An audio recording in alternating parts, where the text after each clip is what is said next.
እኔን አልጠበቅሽኝም ልበል? እንኳን ደህና መጣህ ልበል። ሰርፕራይዝ በጣም ተመችቶኛል። በስርዓት ላናገርሽ ሞክሬ ነበር። አንቺ ግን ጥሩ መንገድ ነው የመረጥከው። በጣም ተመችቶኛል።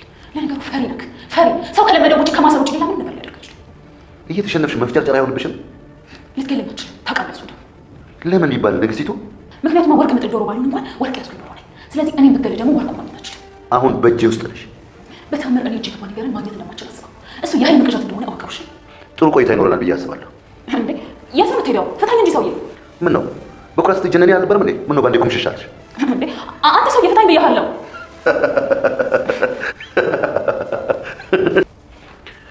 ይሄን ወረቀት ፈርሚልኛለሽ አይደል? ልፈርምልህ? እኔ በፈርም ራሱ አንተ ትችላለህ። እንግዲህ እነግርሻለሁ። ልኬን አታስጨርሽ። ቆይ እዚህ ጋር የጻፍከው ምንድን ነው?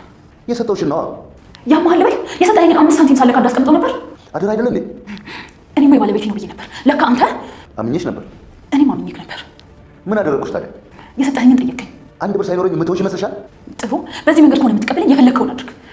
ደግሞ እዚህ ላይ የጻፍከውን ገንዘብ አስተካክል። አስተካክዬ መጥቼ ትፈርሚልኛለሽ። እሺ። የት ሄደሽ ነው ማየ? ንፋስ ልቀበል። ምን ነው? አይ ምንም፣ የሆነ ነገር እንድናወራ ፈልጌ ነበር። እሺ። ይኸውልሽ እናቴ፣ ያለሽ አንድ ምርጫ ነው። ወንድምሽን እንደምንም ብለሽ አታልሽ ወደ ሀገር እንዲገባ ካደረግሽ በኋላ ማስያዝ ነው። አሁን እኔና አንቺን ያለነው ዝም መባባሉ አይጠቅመንም። ናቲ፣ ህግ እኮ ነው የፈታው። ህግ ሊፈቱ አይችልም። ልክ ባልሆነ መንገድ በገንዘብ እንውጣ። ግን ወጥቷል። ደግሞ ይገባል። ለሰራው ስራ ደግሞ ይቀጣል። ናቲ፣ ይቅርታ አድርግልኝ። አላደርገውም። ምን? ይቅርታ። የሰው ህይወት ግድ አይሰጥሽም ማለት ነው? በአንድ በደል 2 ሰው መቀጣት የለበትም። እዚህ ያለ ታስሯል። ብዙ ገንዘብም አውጥቻለሁ፣ ከፍያለሁኝ። ከዛ ደግሞ እኔም ከሞት ያልተናነሰ ነገር በሱ ምክንያት ከፍያለሁ። ስለዚህ ማዳችንን ከፍለናል። በሰላም ከሚኖርበት ሀገር ዳግም የእናቴ ልጅ አምጥቼ ስቃይ ውስጥ አከተው። ይሄ ነው ውሳኔሽ? አዎ። መልካም።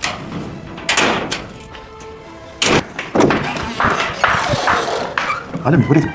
ቤቴ ላገኘት። ለምን? ልጠይቃት። የቱ ልክ እንደሆነ ልጠይቃት። የወንድሜ እዚህ መጥቶ መታሰር ልክ ከሆነ የኔ እዛ ቤት መሰቃየት ምን ሊባል ነው? በምንስ ልካስ ነው? ቆይ ተረጋጊ። ናቲማ ከሷ ጋር ተባብሮ ወንድምሽን አስይዤ እያለኝ እኮ ነው። ነይ ቁጭ ብለን እናወራለን። አልቀመጥም። ቤት የት እንደሄደች አይታወቅም። ብትሄጂም አታገኛትም። ስለዚህ እንቀመጥ።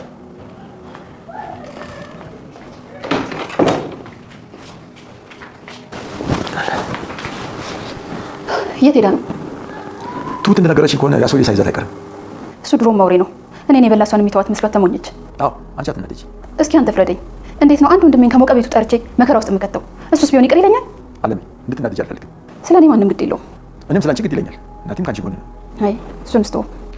ቤቲ ታገተች። ወይዘሮ አለሜ ወንድሜን አሳልፌ ለህግ አልሰጠውም፣ ከሞቀ ቤቱ አምጥቼ ለህግ አልሰጠውም አለች። እናቴ ደግሞ አንድ ምርጫ አለሽ አላት። ምንድን ነው እሱም ትላለች።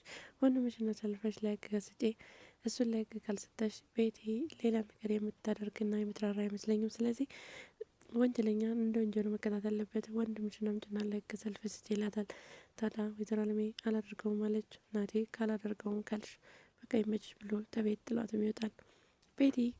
ቤትን ሄጄ እጠይቃታለሁ ትላለች አለሜ። ምንድን ነው የምጠይቃት ይላል የካሌብ አባት።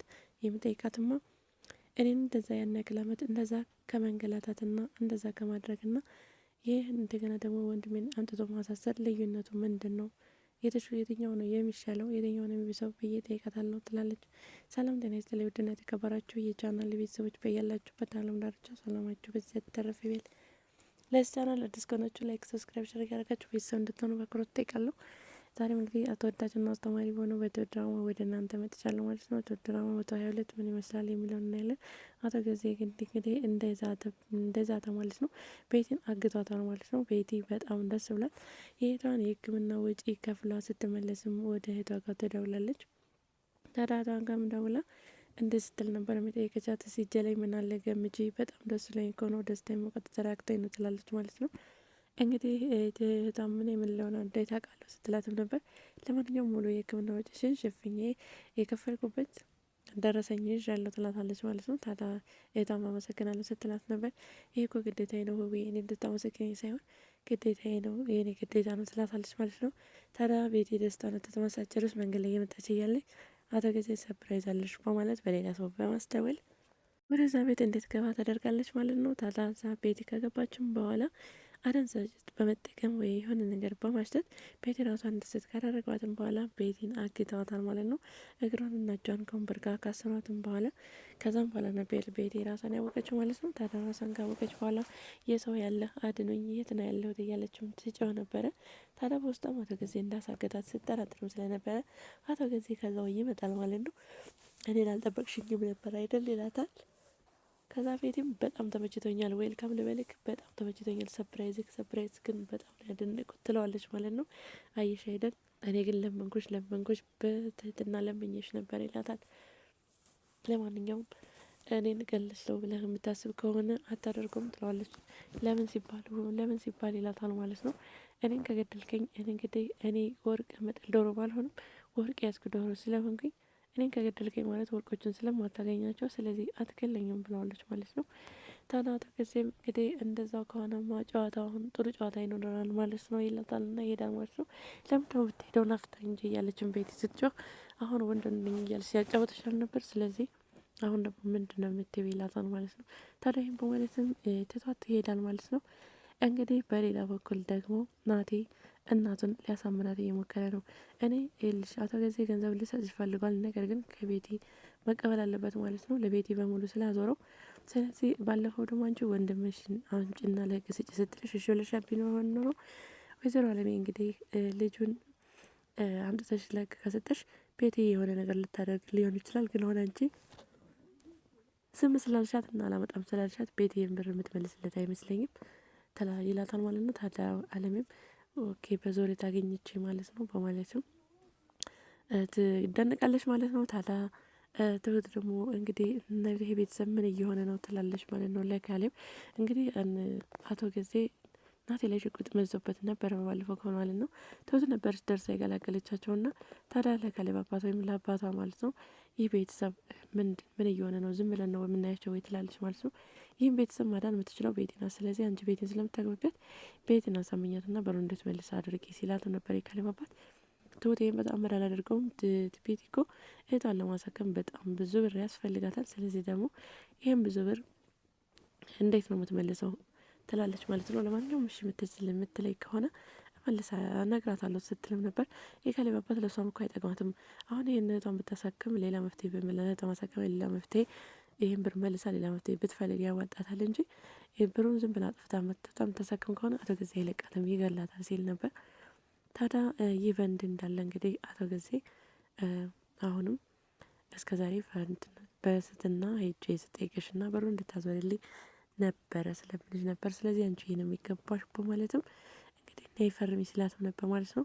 ታዲያ ቆይ እስከ ዛሬ የሰጠኝን ብር 10 ሳንቲም ሳላጠፋ እንዳስቀምጠው ነበር የጠበቀው ይህ ሁሉ ብር ምንድነው ስለዋለች ማለት ነው። ከዚህም የሰጠውሽ ብር ነው ያደራ ብር እኮ ነው እንዴት አጥፊያለሽ? ማን አጥፊያለሽ? እኔ እኮ ይህን ገንዘብ እያስተላለፍኩልሽ ለጊዜያዊ እኔ አሁን ነገሮች ስለሚስተካከሉልኝና ይህን ጊዜ ለማለፍ እንጂ እንድታጠፋ አይደለም ይላታል። አምኜ ነበር ስትለው ነበር ማምኜሽ ነበር ይላታል። እና ታዲያ ምን አደረ እኔ እኮ ባሌ ነህ ብዬ አምኜ ነበር ስትለው እኔም እኮ አምኜሽ ነበረ፣ ነገር ግን እኔ 10 ሳንቲም አጥቼ እጄ ላይ አንቺ ይህን ሁላ ብር ይዘሽ የምትኖር ይመስልሻል ይላታል ማለት ነው። ታዲያ ወረቀት ማምጥቶ ይፈርምልኝ ይላታል። ብሩን አስተካክልና ፈርምልሃለሁ ስትለውም ነበር ማለት ነው። ቤቲ እንግዲህ ብሩ የለም እጇ ላይ ማለት ነው። ምክንያቱም ለእህቷ ሙሉ ሕክምና ወጪውን ስለከፈለችበት ትንሽ ብር ነው የሚኖረው። እንግዲህ አቶ ጊዜ ምንም ቢልም ምናልባት ወርቆቹን ሊያድን ይችላል ብቻ። ታዲያ ይህ በንዴ እንዳለ ወረቀቱን አስተካክልና ፈርምልሃለሁ ብለዋለች ማለት ነው። አስተካክዬ መጥቼ ትፈርሚልኛለች ብሏታል ማለት ነው። ታዲያ በሌላ በኩል አለሜና እናቴ ተደባብረዋል ማለት ነው። አለሜ አንድ ምርጫ ነው ያለሽ ይላታል። ምንድነው እሱም ስትል ነበር። አሁን ዝም መባባሉ ያዋጣም ያለ ነው እኔና አንቺ ነን የምንነጋገር፣ ስለዚህ ወንድምሽን ለህግ ይምጣና ፍርዱን ያገኝ፣ ቤትን በድሏታል፣ ስለዚህ ፍርዱን ያገኝ ሲላትም አንድ ወንድሜ እኮ ነው ትላለች። እሷንም እኮ ህይወቷን ያበላሸው የአንድ እህቷን ነው የእናቷ ልጅ ነው ትላለች ማለት ነው። ሁላችንም ቁስሉ በራሳችን ሲሆን ከባድ ነው። ስለዚህ ታዲያ ነስ የዛ ቤት እንደዛ ስትሰቃይ ስሱስ ከእንትን አይቆጠርም ወይ ስትለውም ፍርዱን በኋላ እናመዛዝናለን፣ አሁን ግን ወንድምሽን አምጥተሽ ለህግ ስጪ፣ እሱን ለህግ ካልሰጠሽ መፍትሄ የሚገኝ አይመስለኝም፣ ምክንያቱም በዚህ ሁኔታ ገንዘቡን የምናገኝ አይመስለኝም፣ አቶ ጊዜም ብናሳስረውም ገንዘቡን ልናገኝ አንችልም፣ ምክንያቱም ገንዘቡን ወደ ቤተሰብ ስላዞረው ማለት ነው ይላታል ማለት ነው። ታዲያ አለሜ አላደርገውም ስትል ነበረ። አላደርገውም፣ አንድ እናቴ ልጅ ነው አላደርገውም፣ ከሞቀ ቤቱ አምጥቼ ይሁን ቤት አልሰጠውም ስትልም ነበረ። አቶ ገዜ እንደዛ ካልሽ ምርጫሽ ይሄ ነው ይላታል። ምርጫሽ ይሄ ከሆነማ በቃ ይመችሽ በማለትም እናቴ ትቷት ይወጣል ማለት ነው። ታዲያ ወደ ተንደርድራ ከደረጃ እየወረደች እያለች የካሌብ አባት ይመጣል። የት ልትሄጂ ነው አለሜ ስላት ቤቴን አናግራታለሁ ስትልም ነበር። እንደምታናግረ ስላትም ከኔ ወንድም መጥቶ መታሰርና የኔ እንደዛ ከመሰቃየት የትኛው ይበልጣል ብዬ ጠይቃት ነው ስትላትም የካሌብ አባት እንግዲህ ቤት ጠፍታለች ብለዋል። የት እንዳለች አላውቅም። የትሁት እንደነገረች ከሆነ አቶ ገዜ ሳያግታት አይቀርም ሲልም ነበር። እሱ እኮ አውሬ ነው እኔን የበላ እሷን ይተወኛል ብላ ተሞኘች ትላለች ማለት ነው። ታዲያ እንግዲህ ቀጣዩ ምን ይሆናል የሚለውን በቀጣይ ቪዲዮ ይዤላችሁ መጣ ይሆናል። ቤቲ እውነት ብሩን ትመልስ ይሆን? አቶ ገዜስ ቤቲን ምን ያረጋት ይሆን? ተማገቱ ይለቃት ይሆን የሚለውን በቀጣይ ቪዲዮ ይዤላችሁ መጣ ይሆናል። ለዛሬ እዚህ ላይ ያበቃው። በሌላ ቪዲዮ እስከምንገናኝ ድረስ ተሰንብቱ። ባይ ባይ።